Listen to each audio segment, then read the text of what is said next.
ஜோஜோ George அவர்களை பார்த்து பொறாமைப்படும் நடிகர்ல நீங்களும் ஒருவர் அப்படின்னு சொல்லியிருக்காரு. ஜோஜோ ஜார்ஜ் கண் கலங்கிட்டாரு. ஸோ அவருக்கு எவ்வளவு பெரிய தருணமா நீங்க நினைக்கிறீங்க? சார் இதெல்லாம் மலையாள திரையுலகத்தில் ஒரு நடிகர் அப்படிங்கிறவங்களும் அவங்களாம் நடிப்புங்கிறது ரொம்ப ஈஸியான ஒரு விஷயம் சார். அப்படிப்பட்ட ஒருத்தர் ஒரு கமல் சார் கூப்பிட்டு வச்சு பாராட்டக்கூடிய நடிகர். அவர் சொன்ன படம்லாம் நீங்க பார்த்துருந்தீங்கன்னா தெரிஞ்சிருக்கும். ரெட்டை படத்தை பார்த்தீங்கன்னு வச்சுக்கோங்களேன், உண்மையில போலீஸ் ஸ்டேஷனுக்காக தான் யாருமே அந்த மாதிரி எதிர்பார்க்கவே மாட்டாங்க. ஒரு மனிதனுடைய குற்ற உணர்ச்சியோட உச்சபட்ச என்னங்கிறத கடைசியா ஒண்ணு பண்ணியிருப்பாரு. இப்ப ரீசெண்டா பனி படத்தை எடுத்துக்கோங்க. ஆமா, அவரே டைரக்ட் பண்ணியிருப்பாரு. வேற லெவல்ல இருக்கும். எத்தனை படம் இப்போ இந்த தமிழோட விசித்திரன்னு ஒரு படம் வந்துச்சு.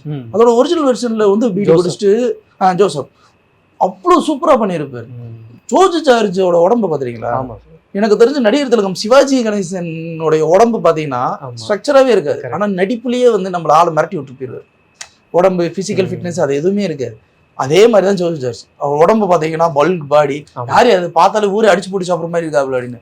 ஆனா வருவாரு, நிப்பாரு, நடிப்பாரு, போவாரு, அசால்ட்டா பண்ணிட்டு போயிட்டே இருப்பாரு. எந்த ரோலா இருந்தாலும் ஒரு பீடி குடிக்கிறதா இருக்கட்டும், டான்ஸ் ஆடுறதா இருக்கட்டும், எல்லாமே ரொம்ப அசால்ட்டா பண்ணிட்டு அப்படியே போயிடுவாரு. இப்ப ரெட்ரோல எடுத்துக்கோங்க, ஜோஜோ ஜார்ஜோட நடிப்பு என்னங்க மகனே அப்படின்னு சொல்லிட்டு அந்த அந்த டோனை மாத்தி விட்டுறாருல.